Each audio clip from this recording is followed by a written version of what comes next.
السلام علیکم ناظرین، آج کی اس ویڈیو میں ہم بات کریں گے ظاہری حیات مبارکہ کے ایام، یعنی باتیں میرے حضور کی۔ اللہ پاک نے مختلف انبیاء کرام کو دنیا میں لوگوں کی ہدایت کے لیے بھیجا اور آخر میں حضور نبی کریم صلی اللہ علیہ وآلہ وسلم کو مبعوث فرمایا۔ جب دین اسلام مکمل ہو چکا اور دنیا میں آپ کی تشریف آوری کا مقصد پورا ہو چکا تو وعدہ الہیہ بے شک تمہیں انتقال فرمانا ہے، یعنی وصال ظاہریہ کا وقت آ گیا۔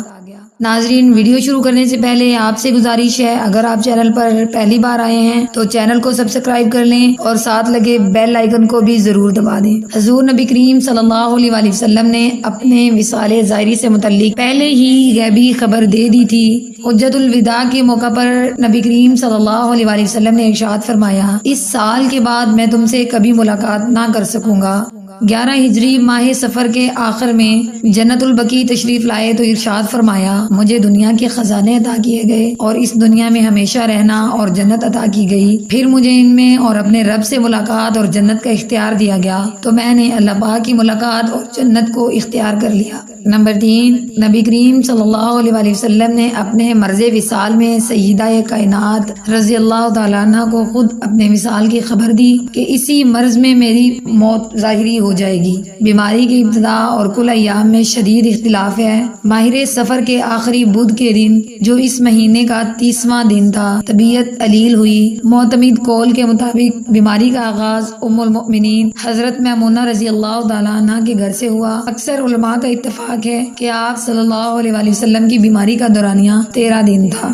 حضرت انس رضی اللہ تعالیٰ عنہ سے مروی ہے کہ وصال ظاہری کے وقت حضور نبی کریم صلی اللہ علیہ وآلہ وسلم نے جو عمومی وصیت فرمائی وہ نماز کی ادائیگی اور غلاموں کے ساتھ حسن سلوک سے متعلق تھی۔ حضور نبی کریم صلی اللہ علیہ وآلہ وسلم نے مرض وصال میں خود 40 غلاموں کو آزاد فرمایا۔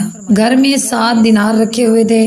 آپ صلی اللہ علیہ وآلہ وسلم نے بی بی عائشہ رضی اللہ تعالیٰ عنہ سے فرمایا کہ ان دیناروں کو لاؤ تاکہ میں انہیں راہ خدا میں خرچ کر دوں۔ پھر حضرت علی رضی اللہ تعالیٰ عنہ کے ذریعے ان دیناروں کو تقسیم کر دیا۔ 6-7 درہم باقی تھے، وہ بھی خرچ کر دیے اور گھر میں ذرہ بھر بھی سونا یا چاندی نہ چھوڑا۔ پیر کی شام چراغ میں تیل نہ ہونے کے سبب بی بی عائشہ صدیقہ رضی اللہ تعالیٰ عنہ نے کسی انصاری خاتون کو چراغ کے لیے تیل لینے کے لیے بھیجا۔ حضور نبی کریم صلی اللہ علیہ وآلہ وسلم نے مرض وفات میں بی بی فاطمہ کو بلایا، ان کے کان میں کچھ فرمایا تو وہ رونے لگی، پھر بلایا اور دوبارہ کچھ فرمایا تو وہ ہنسنے لگی۔ جب پوچھا گیا تو کہا کہ حضور نے مجھے فرمایا کہ ان کا وصال اسی بیماری میں ہو جائے گا تو میں رو پڑی۔ پھر مجھے خبر دی کہ میں سب سے پہلے وفات پا کر ان سے ملوں گی تو میں ہنسنے لگی۔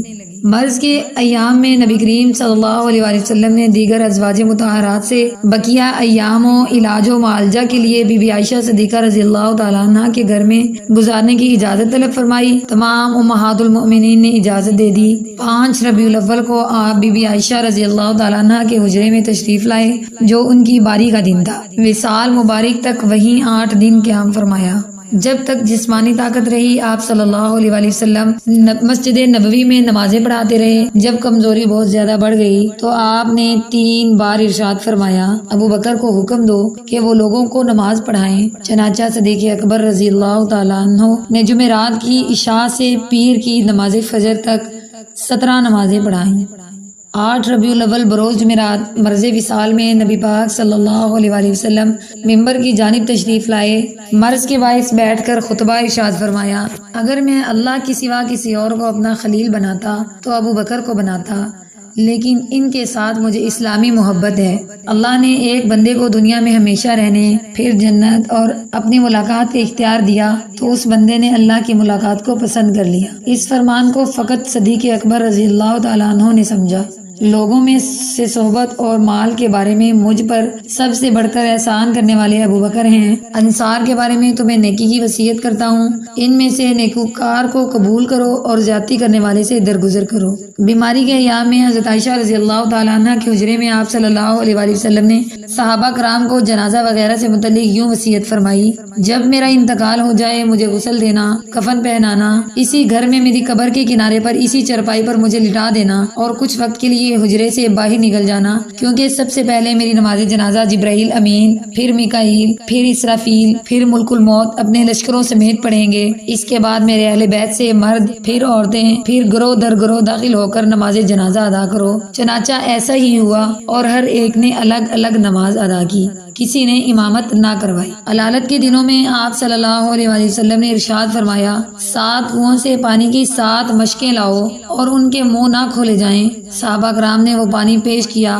تو آپ صلی اللہ علیہ وآلہ وسلم نے اس میں سے کچھ پانی کے ساتھ غسل فرمایا۔ انہی دنوں میں حضرت عبد الرحمن بن عوف ابو بکر رضی اللہ تعالیٰ عنہ حاضر ہوئے تو ان کے ہاتھ میں سبز مسواک تھی۔ حضور نے رغبت فرمائی تو حضرت عائشہ صدیقہ نے اسے نرم کر کے پیش کیا۔ آپ صلی اللہ علیہ وآلہ وسلم نے اسے عادت کریمہ سے ہٹ کر زیادہ استعمال فرمایا۔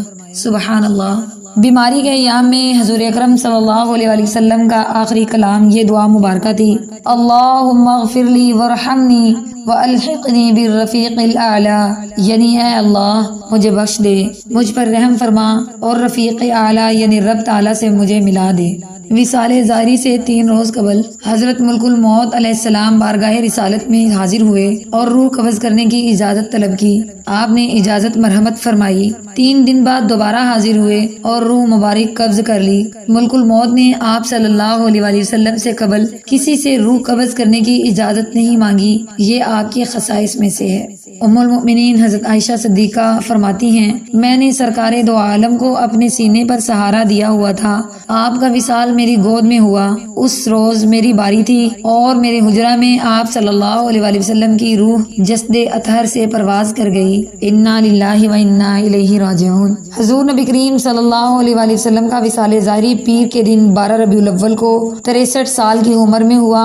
حضرت عبداللہ بن عباس رضی اللہ تعالیٰ عنہ بیان کرتے ہیں، حضور نبی کریم صلی اللہ علیہ وآلہ وسلم بعثت نبوی کے 13 سال مکہ مکرمہ میں اور 10 سال مدینہ منورہ میں قیام فرمایا اور 63 سال کی عمر میں وصال ظاہری فرمایا۔ انبیاء کو بھی اجل آنی ہے مگر ایسی کہ فقط آنی ہے۔